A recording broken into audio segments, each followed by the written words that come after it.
everyone, I'm Soni Grint, National Educator for HUSQVARNA Viking, and I'm so excited that you chose to sign up for our 4-week sew-along.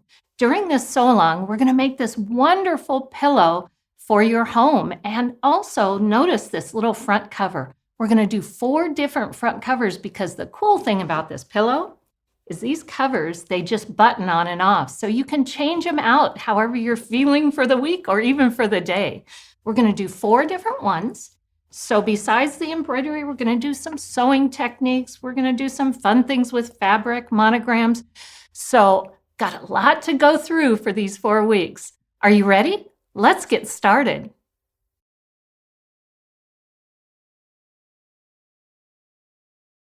For this lesson, what we're going to do is we're going to actually create the pillow base. So we're going to do some quilting, we're going to do some buttonholes on the back. So we're just going to get started with our great little pillow project. So to do that, I want to make sure that you all, just going to bring this over here, that you all just are comfortable with things in your sewing rooms. There's a master list of everything you need, but I want to make sure we've got our great fabrics, we've got some nice stabilizers. Make sure you have a glue stick here. Make sure you have a little pen so you can mark things, some nice scissors, of course. We're going to use a lot of different feet, and you'll see here I've got a couple different feet here. Throughout the process, I'm going to show you all about those feet, so we'll talk about that as we go through. And then, of course, you want some beautiful embroidery threads, nice, good quality sewing thread. That's really important because you want this pillow to last a long time. And then, of course, for the embroidery, you want some embroidery bobbin thread. So all of these things are in the master list. And also, everyone, whenever I'm doing any sewing, me personally, I just always have the little things that I love. So like I have my favorite stylus, or I have my favorite seam ripper. All those things just make me comfortable. So make sure you have the things you love around you when you're sewing. And then we're going to get started and start with our sewing.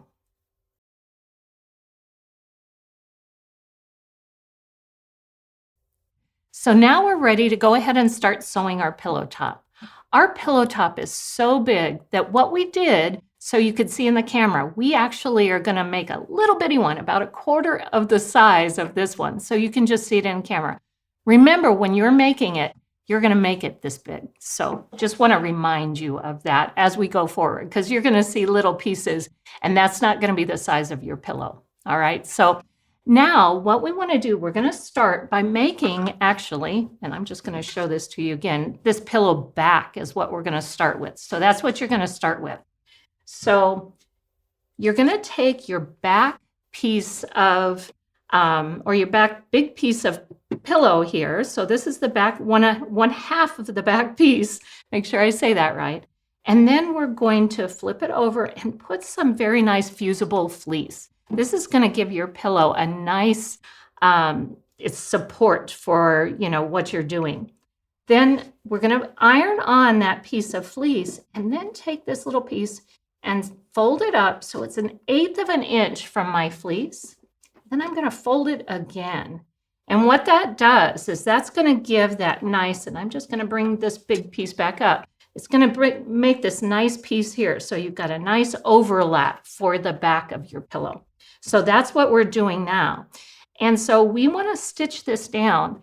And one of the cool things that HUSQVARNA Viking has is it's a left edge top stitch foot. So with this little foot, there is a little marking right here that you're going to go right along the edge of the fabric. So we're going to go right along the edge of the fabric here and put that right in the center. And that's going to give you a perfect edge and stitching for putting this down. So let's go ahead. I'm just going to snap on this foot. So it's real easy. Just take that off. Snap this back on. And one other thing. This foot does not have the cutout in the back. Can you see that? There's no cutout in the back for our IDF. So we want to make sure to take our IDF off. Then slip that foot right on. And now, as I said, I'm just going to align that little red mark, just set down my presser foot with the edge, and that is a perfect place for my sewing. Once you're ready for that, let's go ahead and start sewing. Here we go. You can see just how perfect, you can see right back there. It's just a perfect stitch, perfect edge.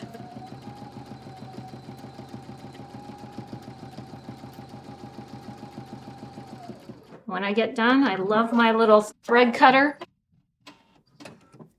So now I've got that nice edge right there, and you can see how wonderful that is. It's in the perfect spot. So I didn't even have to guess, right? It's all right where it's supposed to be, and that is 1/2 of my pillow back. So making it really super fast and easy.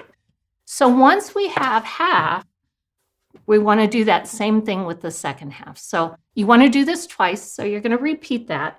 And when you get done, our next step is to do buttonholes. And I know, buttonholes, I got to tell you, they're always the last thing you put on. It's always like, oh no.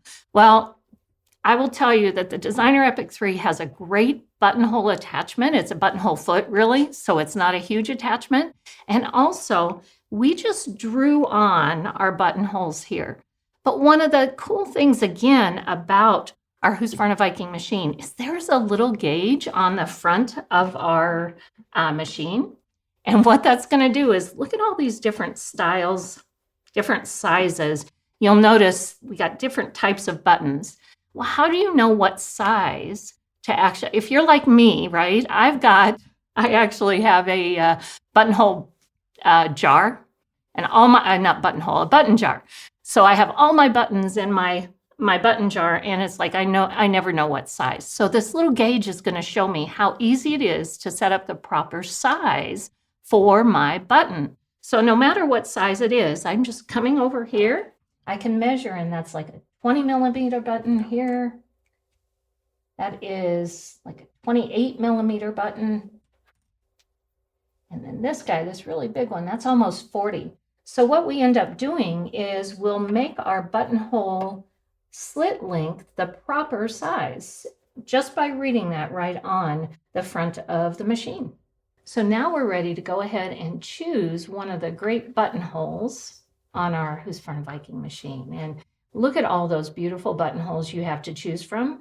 Today I'm only going to choose, or I'm going to choose the most basic one, which is buttonhole number 1.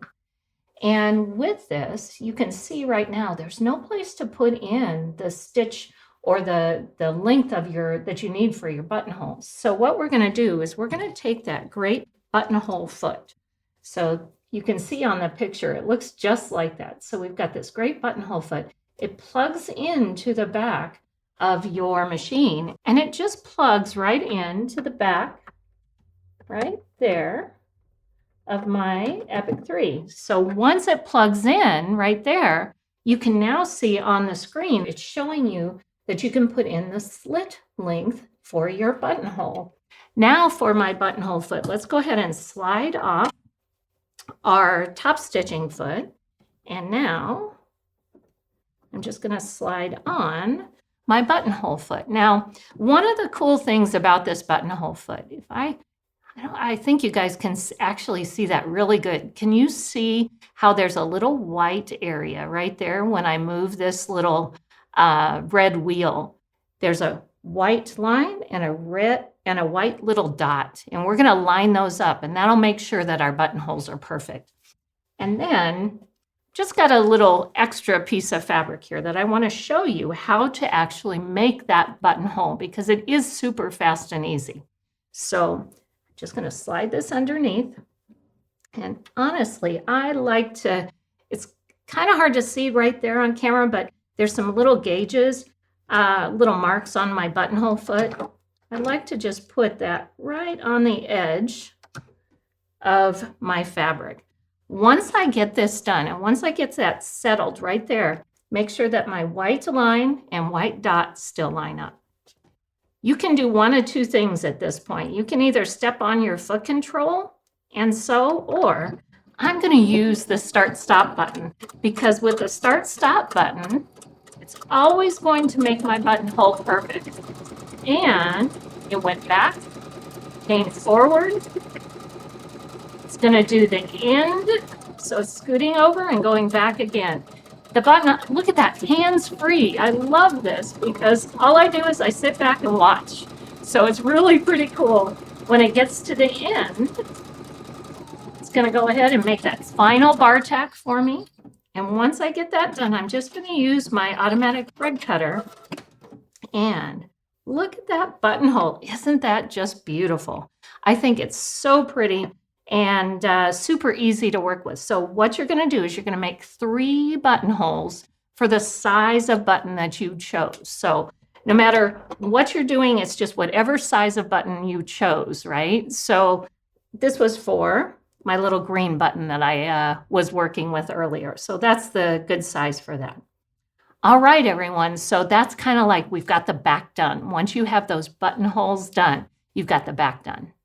So go ahead and we're going to line our little one side of the back that has the buttonholes with the other side. This is, we're making a little envelope closure, right? So we're going to put these together.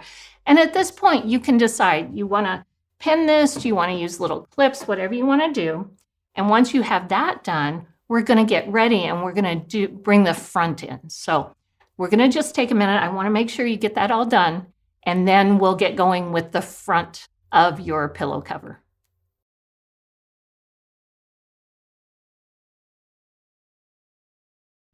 All right, so now we're ready to go ahead and do some marking. And I just want to keep reminding you, all of my marking, all of these little pieces, that's a 1/4 size, right? So remember, we're making this beautiful big pillow, but this is a 1/4 size. So every time I look at this, I'm like, oh, that's a little bitty pillow, but it isn't. We're making the bigger size at home. So you've got your template, okay? So here's the template, and it is pretty important, and I hope you can see this, not only the outside, but these inside lines. You want to make sure that you mark those. And the reason is, with the template, is this is where we're going to get those beautiful, you can see here, these beautiful pivots, right? So we want to make sure that we have those on our template so we can mark that later. Okay, so once we have our template, we're going to take, again, that fusible fleece for your front and iron that on, and then we're marking the outside edge. Just place that, and you're going to align. So I'm kind of looking here, making sure I'm aligning everything centered up like this. And then you're going to go back to your sewing machine. And with the Epic 3, it's really kind of easy because I've got these great tap on your foot. I'm going to show you that in just a minute. But we're going to go back to a straight stitch and just sew around the edges, okay? I'm not going to take the time to do that. I know you can straight stitch, so you're just going to follow your lines. Do kind of remember that when we're marking for the camera, so you can see we're using a black marker, but you want to use like a wash away, marking pen or your favorite marking pen. These are really great. So make sure that you're using that when you're actually doing, especially on the outside, right? So we don't want those marks to remain once we get done. So after I have stitched this, I'm going to come back, and here is actually what I just stitched. So you've got your straight stitch here. This is going to be super important, and I'm going to get in my nice sharp pair of scissors here because we've already done it on the back for you. You want to trim away. Can you see how that's all trimmed away up close to your stitching? If you leave the fleece in there, it's going to be too bulky when you turn it. So you want to make sure to trim that away. So we are going to come back, and we're going to kind of give that fusible fleece on the front just a little bit of a tug, right? And you can see how that's kind of pulling away here. And then we're just going to trim. And I'm not going to trim all the way around. You do want to be a little bit careful, but it's easier if you want to get in there. And I hope you can see that I'm just getting super, super close to my stitching right there. Make sure that you don't hit your stitching. That's the trick, right? So we have to just take it easy, take our time, get in close, and we're going to just keep keep trimming away. And I'm not going to go all the way around here, but you can see how I've gotten nice and close in here. Once you have trimmed both the front and the back with the fusible fleece, okay, and I'm just going to do that just a little bit so we can see there. Once you've trimmed both the front and the back, you are going to come back and trim your fabric. And when you trim your fabric, everyone, it's about 1/4 of an inch seam. So you want to leave a little bit. You don't want to be as close as we trimmed with the fleece. You don't want to be that close. And also, just if you haven't done a lot of corners, notice how I just cut right across up to the tip of that little corner. That's going to make your corner stand out nicer. So you don't have to worry about it like a corner not getting out nice and flat for you. So then let's go ahead. The other little piece, as we're coming up around here, again, leaving about 1/4 inch, you can see how it was important. And again, I'm not going to do the whole thing for you here. You can see how it's important that we trimmed close because you've got your fabric, but not the fleece in there. When you get to an inside corner, so I'm right here, got this inside corner, I'm going to carefully, this is where sharp scissors are important, guys, because I'm going to come in and I'm just going to snip right there. That's going to allow, when we turn it inside out, that's going to allow for this little area to actually turn very pretty versus it being bulky. So again, this is your next step, is we're going to go ahead and come in here. You're going to trim up the fleece, trim your fabric down. And then once you're done with that, if in the instructions, everyone, it told us to do a little bit of basting if you wanted to baste. I don't do a lot of basting, so I have to say sometimes I wing it, which is bad. We should really probably baste this. So you'll notice we have this great basting right here. This is where you're going to either use that favorite seam ripper or that sharp scissors. Come in here. And I'm just going to take out my basting here. When we take out the basting, when we take all of that out, then you're ready to turn it inside out. So you've almost got your base done. Isn't that cool? It didn't take us long, really easy, great buttonholes, fun to do all that sort of stuff. And when the next step actually is going to be to do this beautiful quilting here. So we're going to do the quilting next. And that's where, again, it's important that we make those lines so we can know exactly where to turn when we're actually doing our quilting.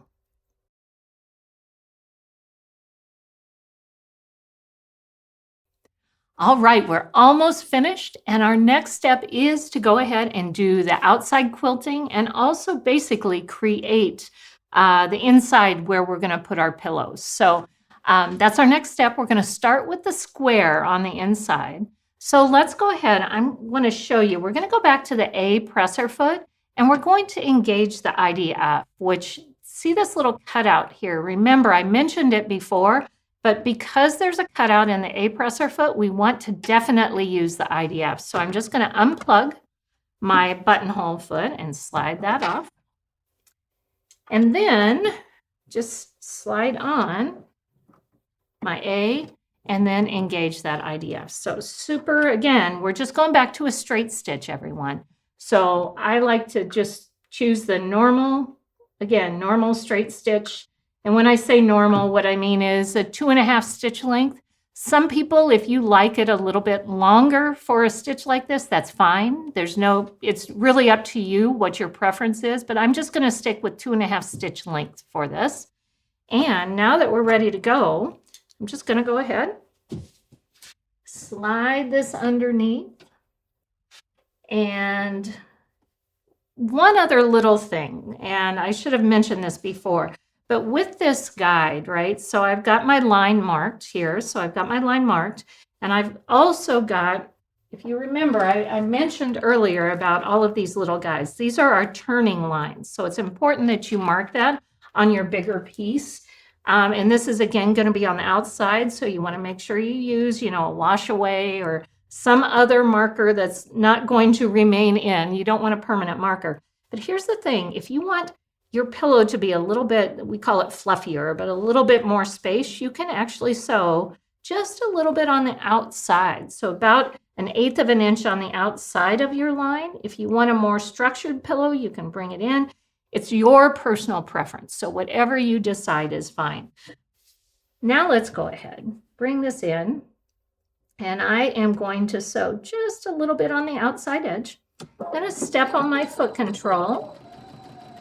You're going to see I'm just going to start sewing.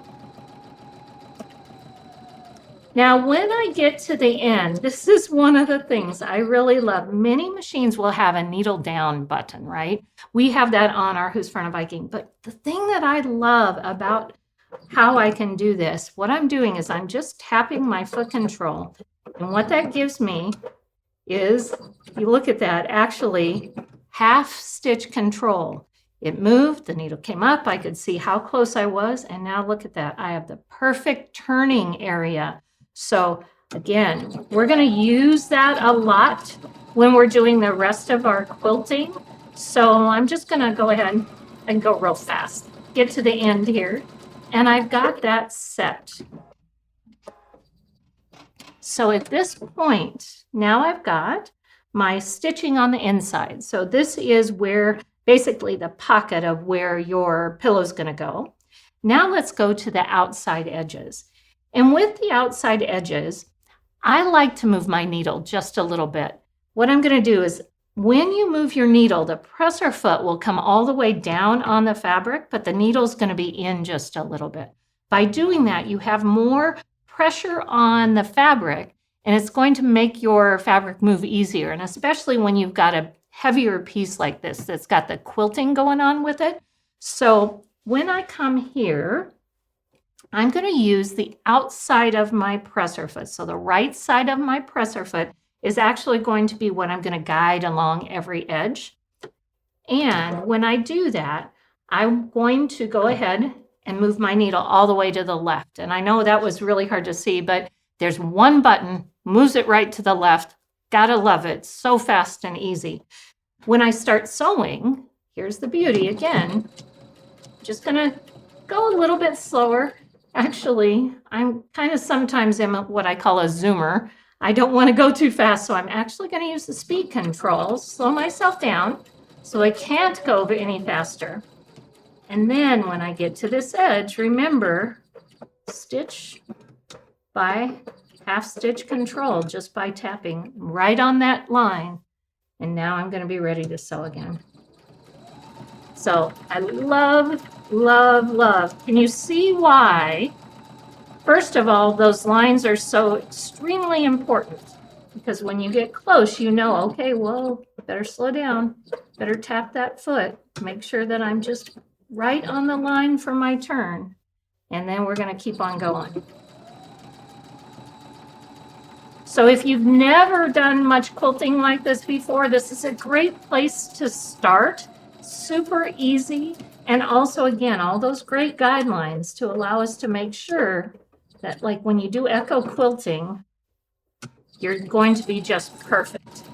So I'm not going to finish this one out because what I want to do before we leave this and we say we're finished here, you're going to just keep on going all around. So keep going over and over. But I want to share with you again, just going to go, and again, I'm using the side of my presser foot, but this time I'm using it right along the edge of my previous stitching, right? So I'm using that on the previous stitching. So put my presser foot down, make sure I can make that little adjustment if need be. And if you don't want your stitching to be this far apart, you don't have to. You can move your needle. Again, you've got 32 different needle positions to choose from, so you've got all sorts of options to work with. And then again, this is what I again wanted to show you. This is what's going to make your echo quilting perfect. Goodness, I think I hit it right the first time. There we go. And just turn right here. And I'm just going to go ahead and finish out so you can see right there, look at how perfect that pivot is, just because we use that guideline. So make sure you mark your guidelines. Go ahead and use that stitch by stitch control, which I think is fabulous. Needle down if you don't have that. So it's really wonderful. And guess what? we're finished with our pillow top. We're going to actually, we're going to put the buttons in later, right? So we're going to put these buttons in later because we want to make sure that they align with our other pieces. So don't worry about these. You're all done except for these fun top pieces, and you want to join next time. So in basically a week, we're going to start with 2 of our pillow tops. So I'm so excited to share those with you. We're going to do some fun thread velvet and some decorative stitching. So a lot of fun next week. So please come back, join us, and enjoy your pillow top, and we'll keep on going.